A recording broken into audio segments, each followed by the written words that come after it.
Suspense.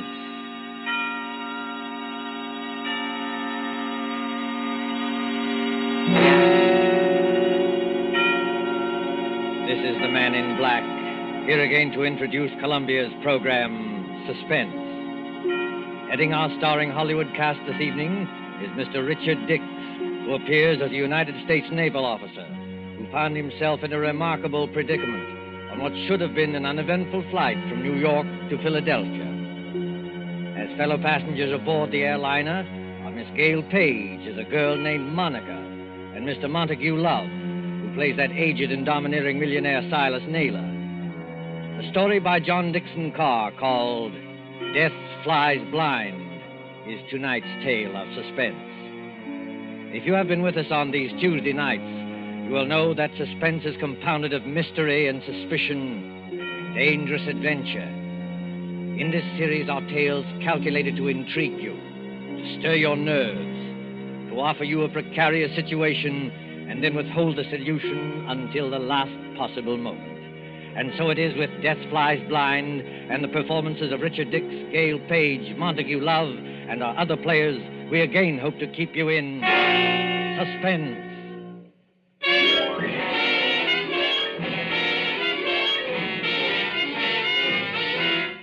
LaGuardia Field, Municipal Airport of New York.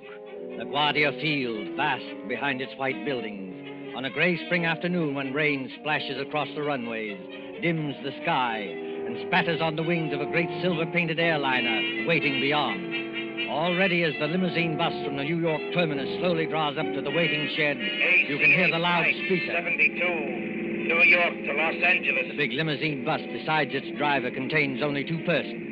One is a tall young man in United States naval uniform, with the stripes of a lieutenant commander around his sleeve. The other is a tall and dark-haired girl, her face a little frightened in the gloom. Flight 72, New York to Los Angeles. Plane ready to take off at gate number 6. Have your tickets ready, please. Fred, that can't mean us. Now, take it easy, Monica. We're not too late. They won't go without us. No, I mean it says New York to Los Angeles. That's right, Monica. We're only going to Philadelphia. You're still right, my dear. I arranged for a special stop at Philadelphia. It won't take long, and then they go on non-stop from there. Fred, that's just it. Who's going on from there? Oh, you'd be surprised. This airport bus must hold 20 people, but there's nobody in it except ourselves and the driver. Who's going on to Los Angeles or anywhere else? I was going to tell you about that, Monica. All right, miss. All right, sir. Hop under that shed and out the door on the other side. Oh, got your tickets ready? Yes, I've got them. All set, Monica? The rain is certainly coming down. Do they take off when it rains like this? Oh, miss, a little rain don't bother them. What does bother them is unsettled weather at other places. You mean it's perfectly safe? They never take off, miss, unless it is safe. You better hurry up now.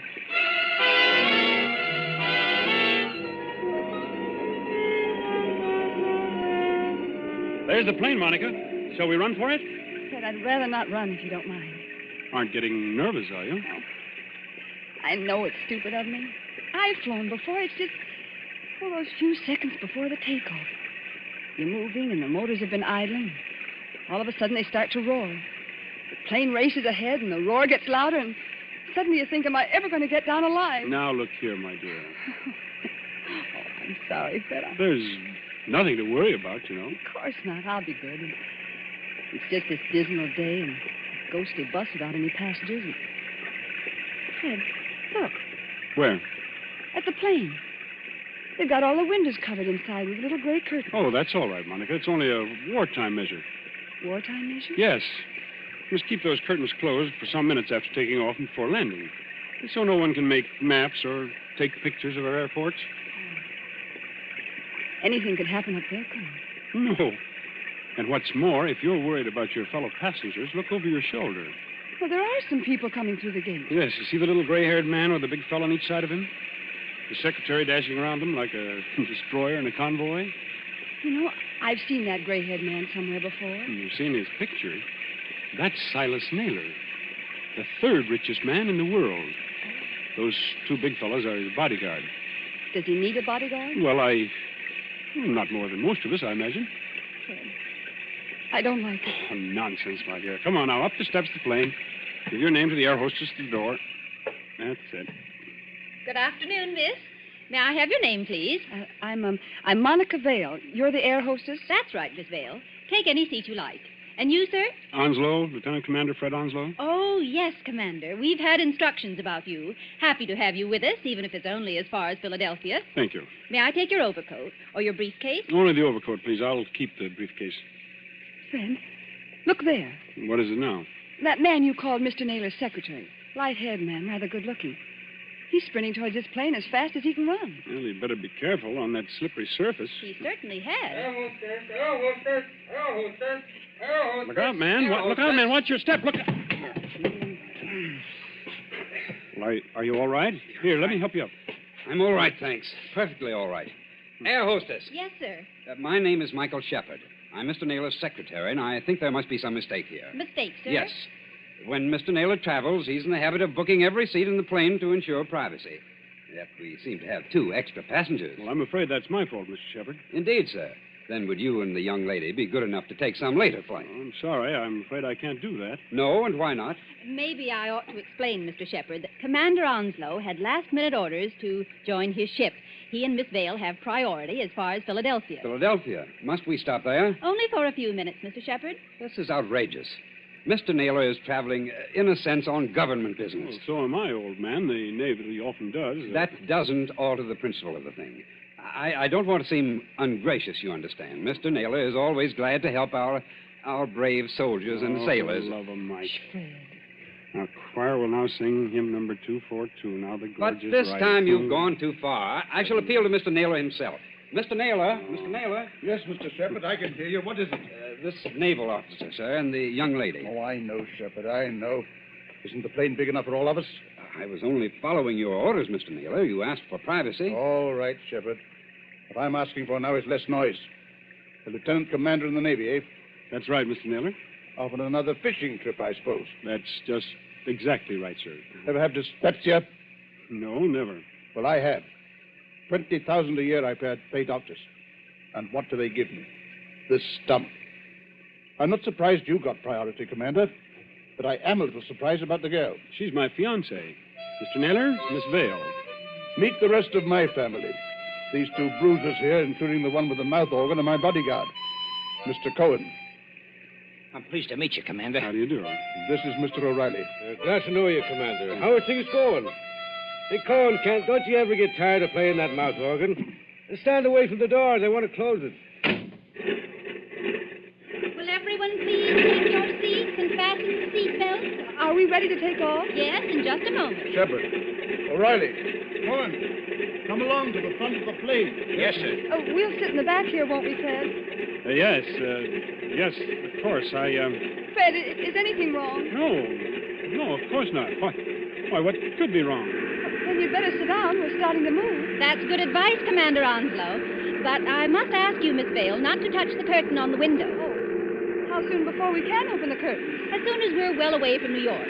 You see that illuminated sign, no smoking, fasten seatbelts? Yes. What about it? When the lights in the sign go out, you can open the curtains and smoke as much as you like. Now, if you'll excuse me. Certainly. You needn't try to fool me, Fred Onslow. I saw you. You saw what? I saw you pick up that scrap of paper one of those men dropped. Why, that wasn't anything, Monica. May I see the paper? No.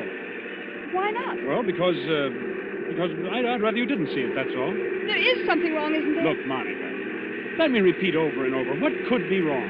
Why, there's Silas Naylor, an internationally famous figure, with a group of trusted attendants. Here's an ACA plane as safe and dependable as the old gray mare. All the same, All the same what? I wish I hadn't brought you along. I wish there was some kind of an emergency cord, like a train, so that you could stop this plane whenever you have. We're on our way.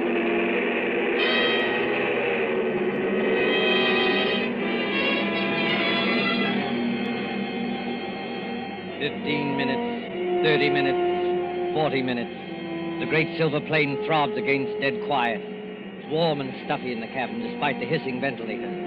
Dim white reading lamps shine down on a double row of cushioned chairs along one side and a single row of cushioned chairs along the other. Ahead, above the closed door to the pilot's control cabin, the red glowing sign still warns against opening those curtains. Aft in the plane sits Commander Onslow, his eyes fixed on the clock under that illuminated sign.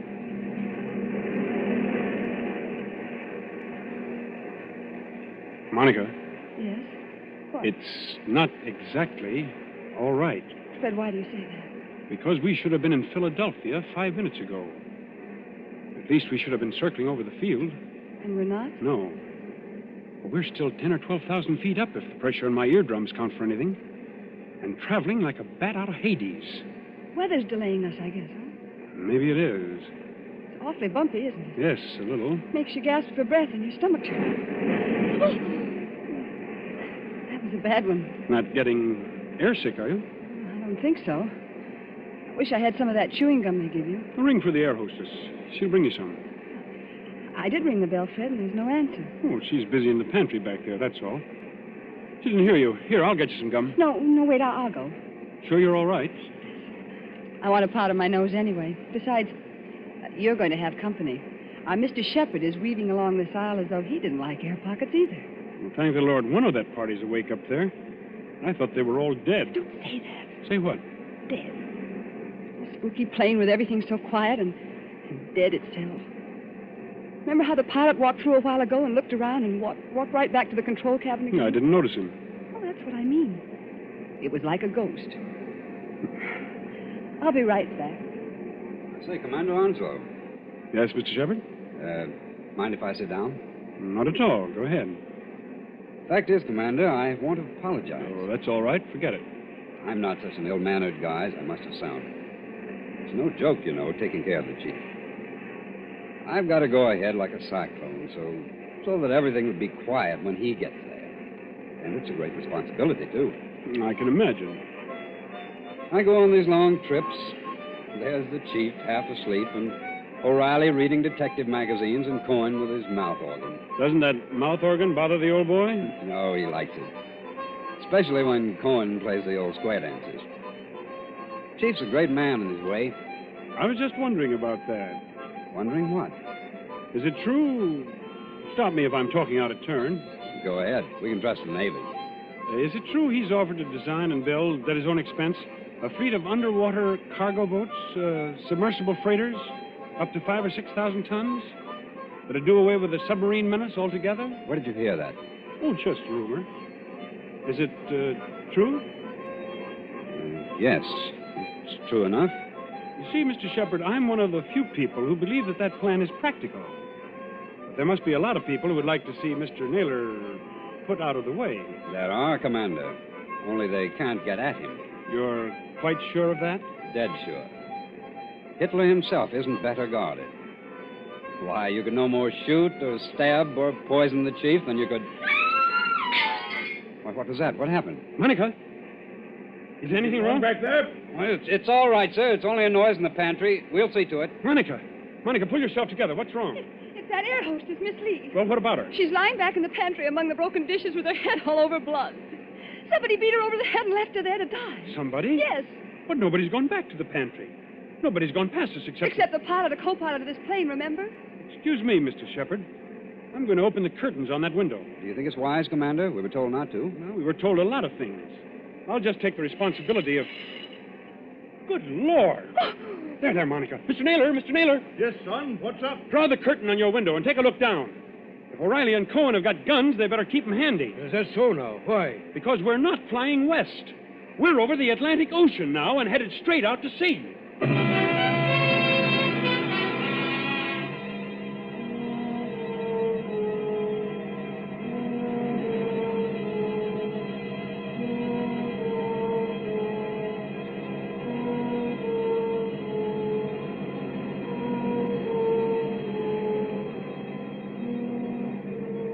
Gray water, thin cloud.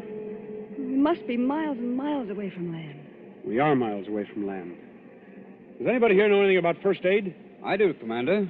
I studied medicine in the old days. Then you better go back and look after the hostess. We'll join Mr. Naylor. Steady, Monica. Oh, I'm all right. Just this horrible blind feeling, that's all. Air pocket, look out. See here, Commander. We're over the ocean. What the devil's going on here, eh? You're being kidnapped, Mr. Naylor. That's my guess.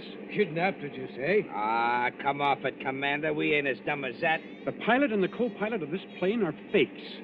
They've replaced the real officer. Ah. On a dark day like this, with their raincoat collars turned up, they could have gotten away with it. And hijacked us straight off the airfield. Is that it? Yes, I'm afraid so. The hostess must have spotted one of them and knocked her out. Now, what about the airport? Wouldn't they know a plane was missing? Well, not until we failed to show up at Philadelphia.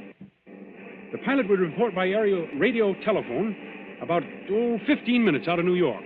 But after that, silence. Excuse me, Commander. You say these two fake pilots are still aboard? In that compartment there with the closed door? Yes, that's right. Then what are we waiting for, Cohen? Till we get to work on them? You said it, Barney. Now, wait a minute, both of you. You wouldn't be trying to stop us, would you, Commander? The one thing we don't want is a gunfight 12,000 feet up. Can any of you fly a plane? No, not one of us. Well, neither can I. So if anything happens to those two pilots, how are we going to get down?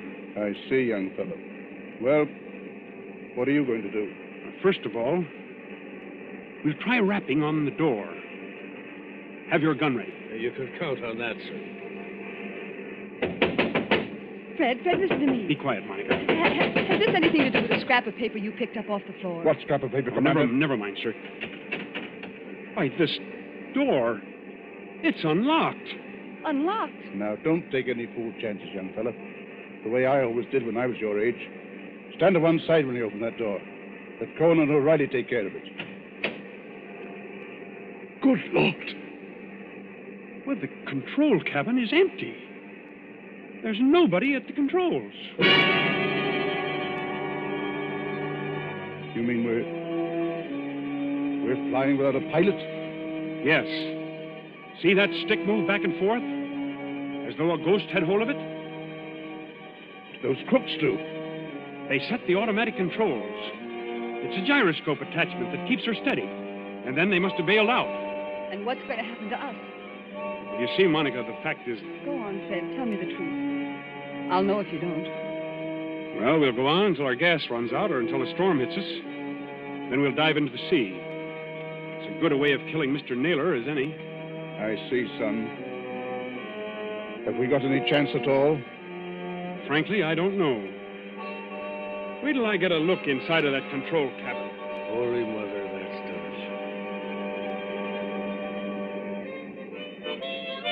Cohen, stop it. Stop it! Yeah, Mr. Naylor? Stop playing that infernal mouth organ.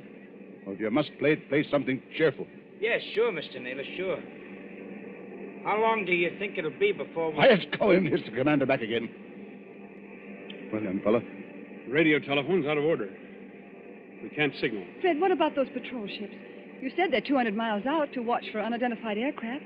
Won't they see us? They've seen us already, I expect. They'll send for an Army fighter plane to investigate, but... well, what can it do? Yeah. Shoot us down, maybe, huh? That's fine. If only somebody could fly the plane. Well, nobody can, Skipper, so think of something else. See, Mr. Naylor, I was wrong. Wrong, son. About what? One of your party, and I can guess which one, dropped a torn piece of paper. There was a line of writing on it, probably the end of some instructions. Well? Those instructions ended, you should land just as your fuel fails at 7 o'clock a.m. You should land just as your fuel fails at 7 o'clock a.m. But that might not have anything to do with us, son. What made you suspicious of it? Because it was written in German. In German? Quiet, Cohen. I can't hear myself think. Okay, Mr. Naylor. I'm sorry. I thought the fake pilots were kidnapping you, maybe abroad. There's not enough fuel for that, is there? Well, if there's enough fuel for Los Angeles, then there's enough for Europe. Well, that won't work. They bailed out and left us to crash. Excuse me, sir, but it's getting black as pitch out there. I think there's a storm coming up. What happens when that hits us? Plenty, O'Reilly. Plenty. Yeah, well, I was afraid of that. If only somebody could fly this plane, I could navigate it. Navigate it? Yes. You have to learn aerial navigation in my business. With enough figuring, I might even set a new course and try the automatic controls on it. No, I don't dare handle the ship. Wait a minute. I know a way out of this. Well, then speak up, miss. There's a 90-mile wind going to hit us any minute. The air hostess, of course. Miss Lee, what about her? I remember reading somewhere that most air hostesses get flying instructions when they've been with the company for a given length of time. You know, Miss Vale, that's true. There was a girl of Inter Airways who told me the same thing. And if this one can even make a try at landing a plane, we may get back to New York yet. I thought you said she'd been knocked out. Well, she isn't badly hurt, but there's just a chance that maybe she's... There's Shepard, coming back from the pantry. Anybody got a drink? It wasn't very pleasant back there. How is she? You know, we were just wondering whether Miss Lee might be in any shape to pilot the plane. Pilot the plane? Why in blazes should she pilot the plane? There's no time to explain now, Shepard. But we're bound for Davy Jones unless something's done. Could she do it? No. Not even if we revived her? Not if all the doctors on Earth stood at her side. Why, but I don't think you understand, sir. Miss Lee has just died.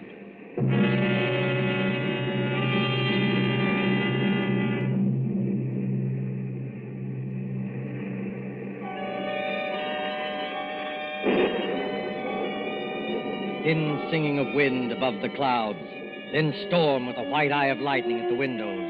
Losing height, gaining it again, blown off her blind course, flung partway back again, always racing forward on a flight to nowhere. Late afternoon, evening, night, the steady throbbing of motors like a pulse beat inside the head. Towards morning, the storm dies away. In that dim cabin, there is exhaustion of nerves.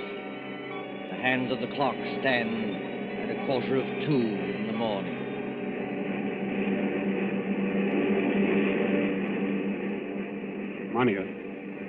Monica, wake up. What? Oh. Shh. It's Fred. Now keep your voice down. Have I been asleep? Yes, for a couple of hours. They say condemned criminals sleep on the night before their execution. Where are the others? I was a boy back home, the county down. My father used to say to me, Barney O'Reilly, says he, did you ever see a banshee? A banshee, says he, is the old woman that lets you know when you're going to die. Pipe down, you two. No, I'm sorry, Mr. Naylor. No offense, Chief. Can a man play a quiet game of solitaire without somebody yapping all the time? Black 9 on red 10. Listen, Monica, and listen carefully. My first idea was right after all. What are you talking about? There's somebody aboard this ship who can fly a plane. Shh. There is. I proved it by the automatic controls. Proved it how? If those controls had stayed as they originally were, the side winds would have blown us clear off our course. But we're still on our course. That shows that somebody's been sneaking in there and setting us right again when we do stray. Then you mean... I mean that we're headed for somewhere. We're being taken somewhere. But we may outwit this gentleman yet. Outwit who? Is somebody still talking back there? I'm sorry, Mr. Naylor. Monica's just waked up. None of us can feel very much like sleeping anyway. You're right, son. I admit it. Come up here and join me, will you? With pleasure. I've cheated myself in this twice in this card game, but I still can't make it come out. Oh, what's the use pretending anyway? We know we're in for it. It's this waiting that gets you. Yeah, that goes for all of us, Mr. Naylor. What I'm dreading is the minute when those motors choke and go dead, and we start whirling down. What does it sound like, Commander, when motors conk out? I've never heard it, Mr. Naylor, but I imagine it sounds like... Listen. I imagine it sounds like that. We're losing height. I can feel it. Well, Cohen, I guess this is the payoff. Yeah, you said it. But look here, Mr. Naylor, we can't be out of fuel. Because it's too early. Look at the clock. It's only 5 minutes to 2 o'clock. I beg your pardon, old man. It's 5 minutes to 7 o'clock. 7 o'clock? Are you crazy? No. Haven't you forgotten the cross-ocean changes in time? By George, the commander's right. European time is 5 hours ahead of our time. If you don't believe me, just notice that it's getting daylight outside. I was thinking of that message. You should land just as your fuel fails at 7 o'clock a.m. Stand perfectly still, all of you. Yeah, what's got into little Lord Fauntleroy? I'll show you what's got into me, my friend. Yes, I rather thought you would. I shall go into that control cabin. Follow me if you like. I shall sit down at the controls, and I shall bring this plane safely to the ground. Safely to the ground? Where? In Germany, of course. Germany? Don't pull a gun, Cohen. If you plug him, we're all done for. That is good advice, Mr. Cohen. I might add that we're getting closer to the ground every minute. For the love of... Do I take control? Yes, go ahead. But We're following you. Follow by all means. All right. Let's get comfortable here. I take up my position, so. There's fog below. Can you see? Well enough, Miss Dale. Well enough. We must go down rather quickly. And I can't help if it's somewhat rough on your ears. You young swine, what's the idea? The idea, dear patron, is to bring you and your plans for a submarine freighter to a country which will appreciate them. Then those two fake pilots? They were colleagues of mine. Unfortunately, if they had remained, your pug uglies would have started a gunfight, and none of us might have got here. Well? So they left by parachute. And I brought you safely, without blood or toil, into the boundaries of the Third Reich. You're going down too fast, man. Now take it easy. I am perfectly in command, thank you. Look out! The trees, Look out, they're coming man. straight up at us.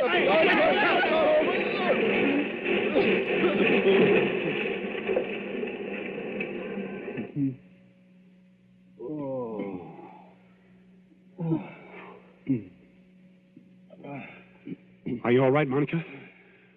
Are you all right? Yes. Oh, only a bit shaken up. We're all okay here, Skipper. Shall I give this guy the works now before they come to get us? No, don't shoot. Let him alone. That also is good advice. And now, my friends, my mission is ended. I stand up on the pilot's chair. I throw open this glass hatch. And to all Germany, to all the world, I cry. Dies ist das gestohlene Flugzeug im Begriff zu landen auf Feld Nummer 21. Heil Hitler! Well, strike me blind if it ain't another one. Yes, first Rudolph S. and now this bloke. What do you suppose they want over here? English. Why are you speaking English? Why, Cocky? It's an heathen habit we've got in this country. This isn't England. Oh, yes, it is. Better climb out of here and with your hands up. But it can't be. I followed the course laid down on those instruments. Unfortunately, old man, I altered our course last night. Keep back, Shepard, or you may get a bullet in the head yet. Your instructions were all right, but they didn't tell you about the 5 hours difference in time. When we got to the right navigation point, I let the fuel out of the tanks and made you think we were landing in Germany. You know, there's nothing like having a good Nazi for a taxi driver, is there?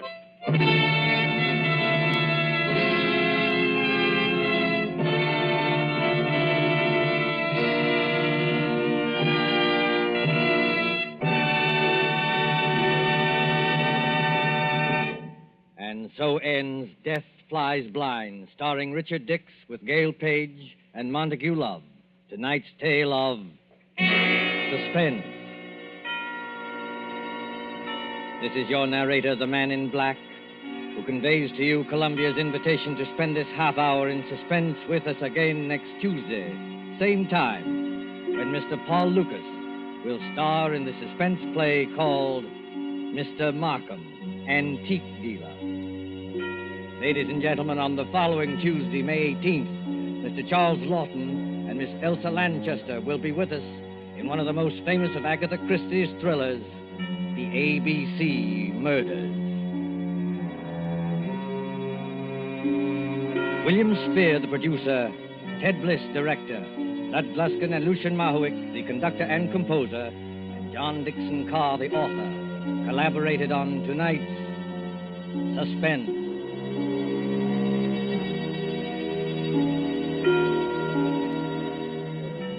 This is the Columbia Broadcasting System.